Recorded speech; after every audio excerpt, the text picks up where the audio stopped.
하겠습니다.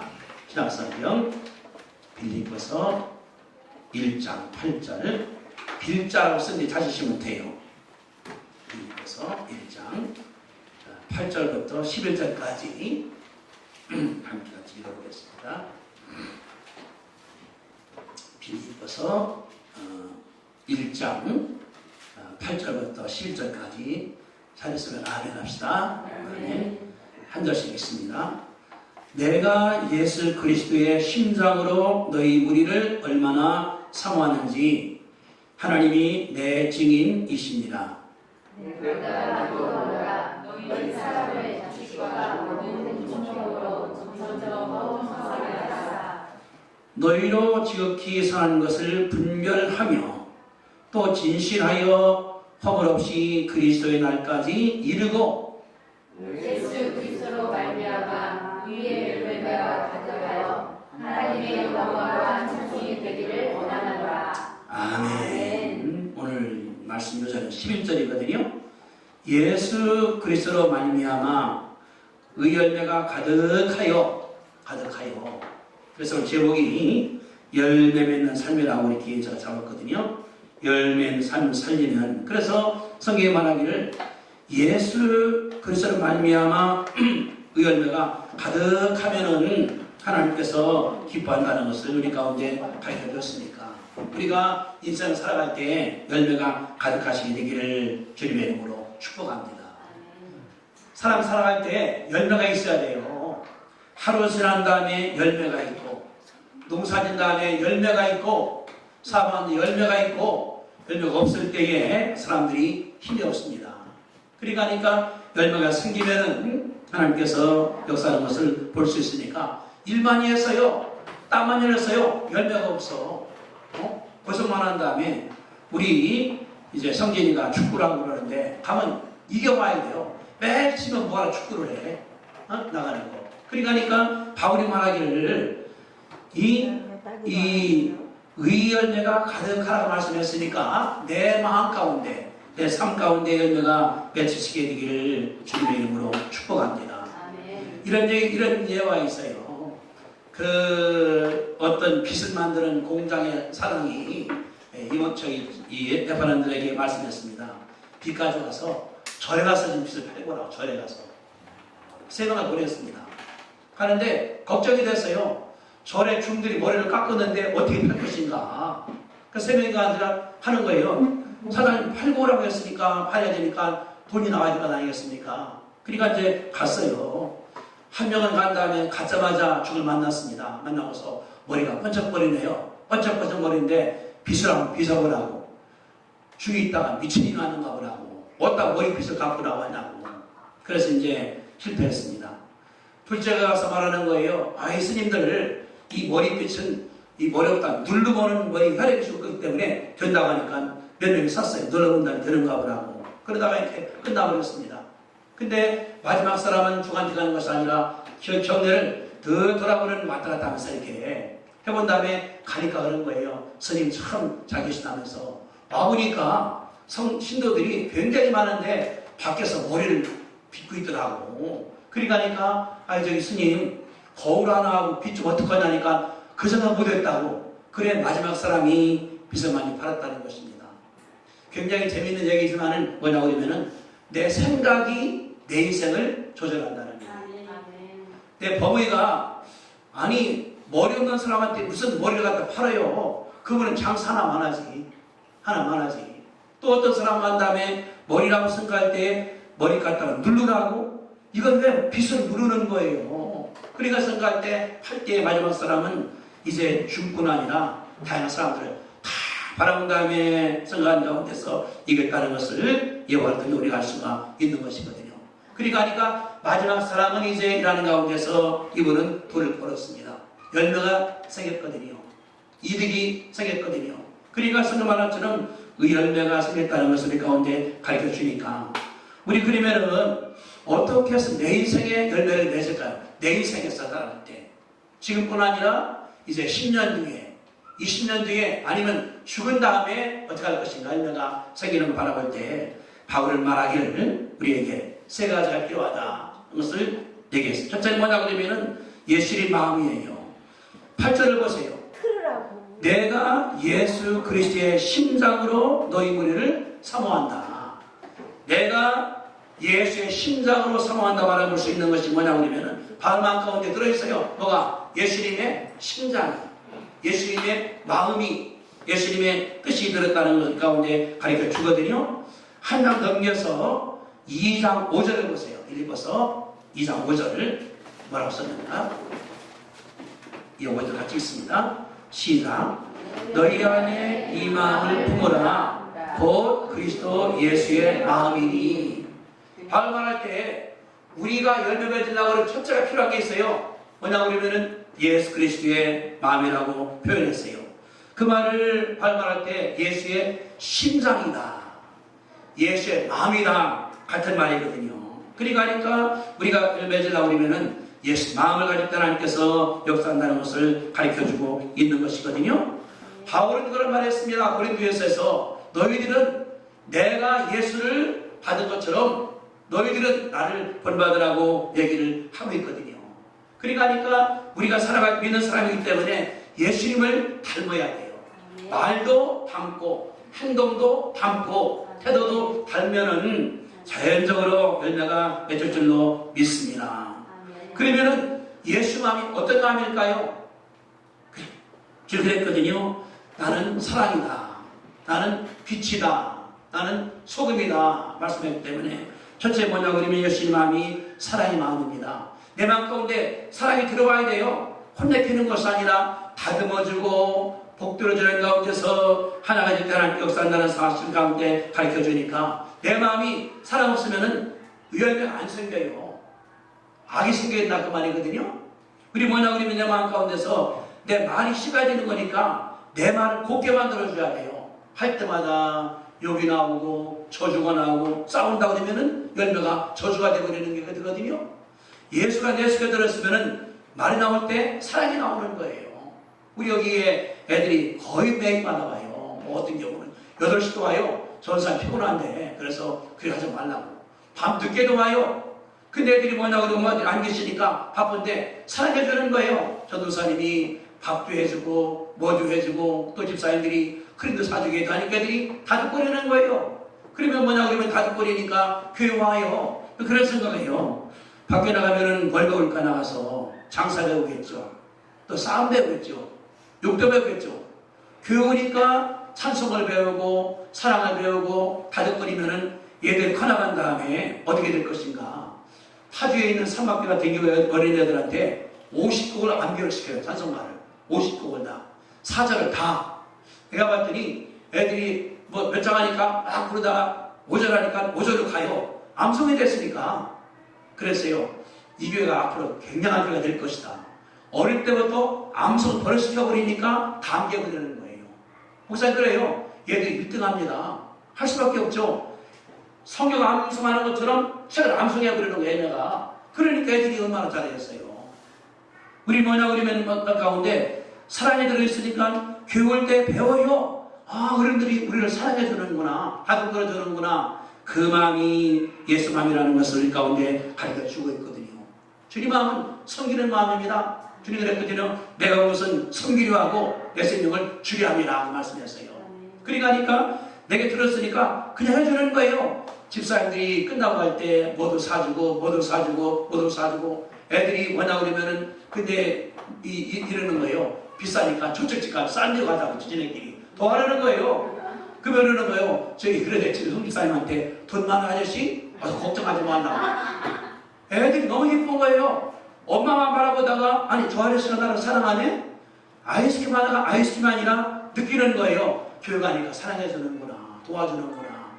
일이 큰다고 그러면 얼마나 감사하겠는가. 그런 마음이 예수님 마음이 말할 수 있는 거지 하나님의 역사거든요. 저 최근에 책을 봤습니다. 우리나라 정모 박사님이라고 정근모. 이분이 이제 12대 15대 과학교 장관을 지내는 분이에요. 지금 80대 할아버지인데 이분이 어머니도 선생님, 아버지 교장을 해서 국민학교 다닌데 그래서 이제 경기고등학교 나온 다음에 고등학교 들어갔습니다. 들어갔는데 너무 공부 잘하니까 선생님이 근무야 너 검정고시 보자. 입학한 4개월 만에 대학 갈 자기 학교에 돼버리는 거예요. 검정고시가. 조교가 2학년 4학년. 그래서 서울대 갔을 때 2등을 했어요, 이 친구가. 그래 이제 해외에다가 유학 갔습니다. 한년대 선거할 때 빨리 박사 따야지. 그래서 2년 만에 박사 따버린 다음에 24세 이분이 미국 대학 교수가 되는 거예요. 24세. 천재가 된 거죠, 이렇게. 우리나라에서 불러서 이제 일을 시키면서 카이스트 만든 분이 이분이거든요. 그래서 이분이 이제 경제를 많이 해나간 가운데서 과학기술을 만들어서 해나간 다음에 전 세계 원자력 연구위원회 회장님이셔요. 아주 유명한 분입니다. 이분이 그런데 일을 많이 했어요. 뭐냐 그러면은 교회 장로님이시면서 해외 파티에서 집 지어주고 가난한 사람들 다 져준 다음에 또 집 쓰러진 거 고쳐주기도 일을 많이 했거든요. 이분이 이런 얘기를 해요. 내가 예수를 믿을 수가 없을 거라고. 근데 이제 일남이녀를 낳았는데 아들이 이제 합이라는 그 이제 이름이 미국으로 말하다가 합이라고 하는 이름이 이제 진우예요. 얘가 10살 먹었을 때 보니까 이제 만성 신장염이 생겼기 때문에 의사가 말하기를 5년에 죽습니다. 못 삽니다. 10살 먹었는데 근데 그 어린애가 천재예요. 지나고 닮아갖고서.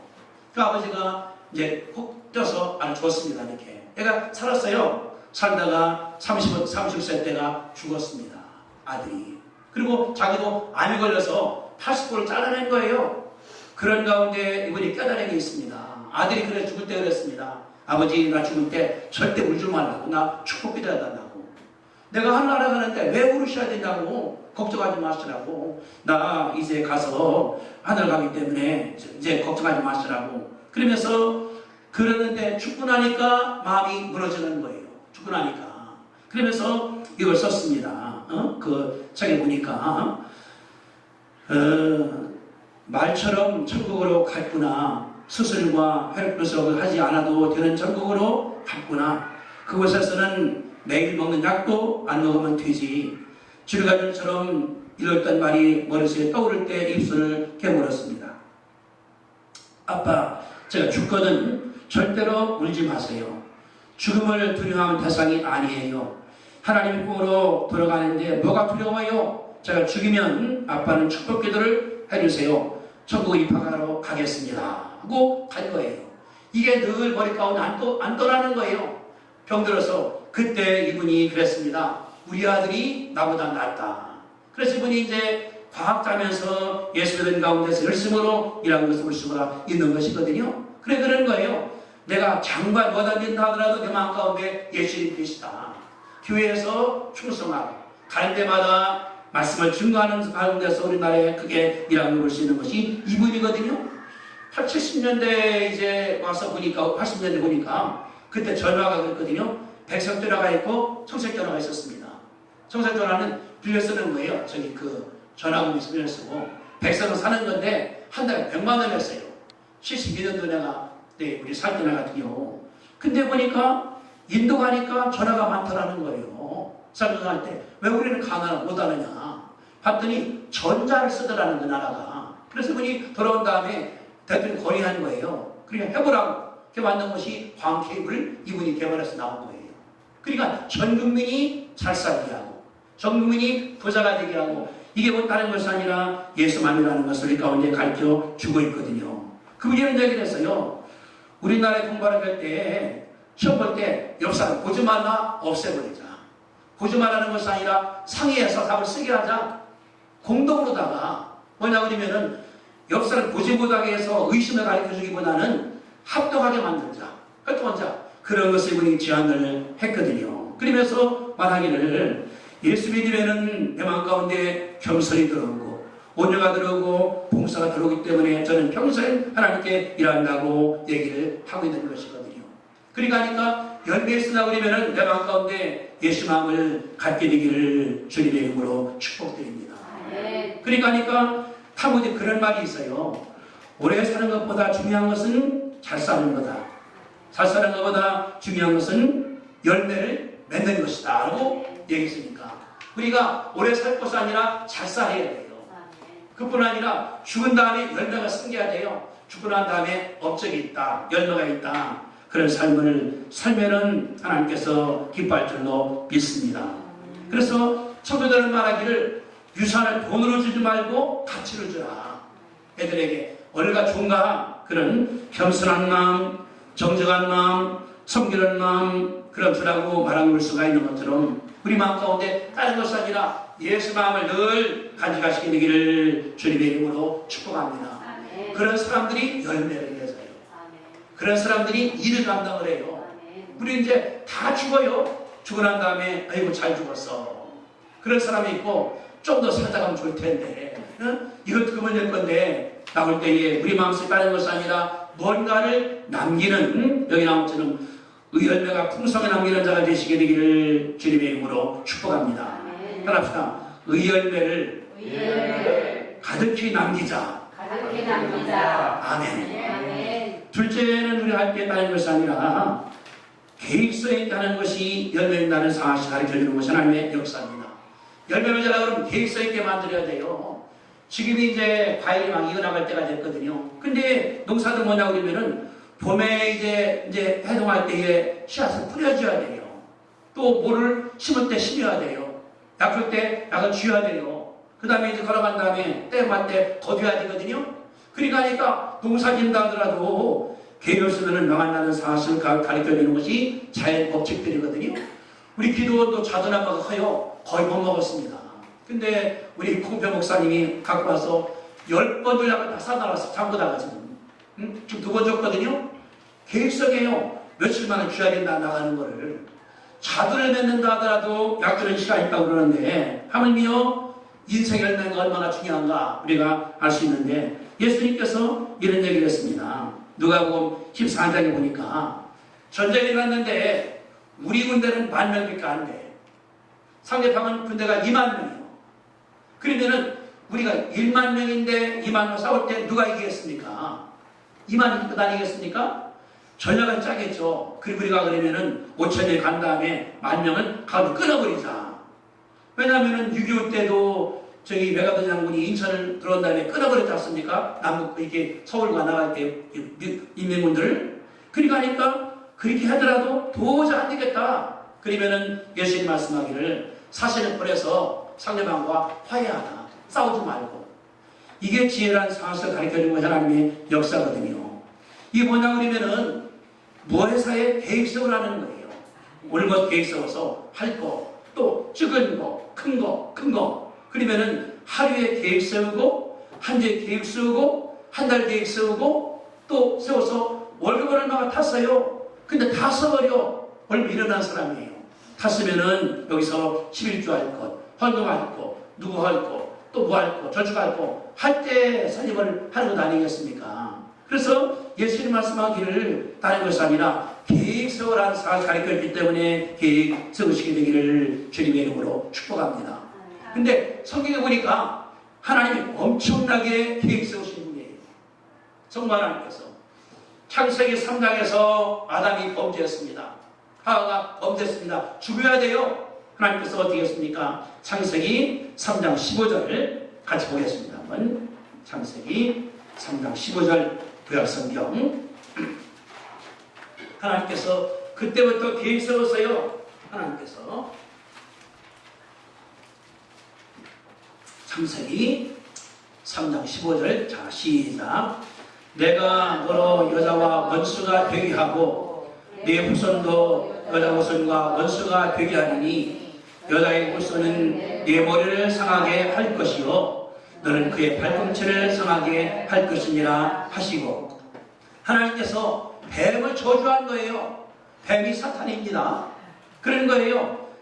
여자의 후손과 원수가 되게 하는데 여자가 후손이 내 머리를 상하게 머리를 진드긴다고 말이에요. 죽습니다 이제. 근데 너는 그의 발꿈치를 상하게 한다.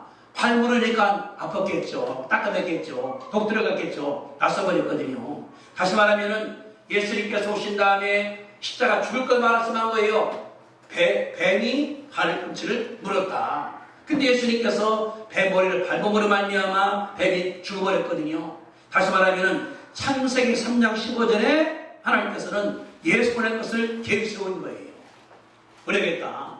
그런 다음에 하나님께서 신명기에서 하면 말씀하시고, 여호수아에서 말씀하시고, 미가서에서 말씀하시고, 이사에서 말씀하시고, 하나님께서 보내겠다는 말을 한 번 한 것이 아니라 계획 세운 다음에 써서 맨 마지막에 하나님께서 마리아 통해 예수님을 낳게 한 사실을 우리가 알 수 있거든요. 하나님이 엄청나게 계획 세우신 분이에요. 하나님, 우리 생각할 때 하나님 뜻대로 한다고, 이게 아니에요. 이 책이 인생 매뉴얼입니다. 이 책이 인생을 살아갈 때 여기만 따라서 하면 승리가 써 있는 거거든요. 하나님이 엄청나게 계획 세우는데 예수님도 마찬가지예요. 예수 뭐라고 주님 그렇게 했거든요. 그 말씀할 때 성령 보내겠다.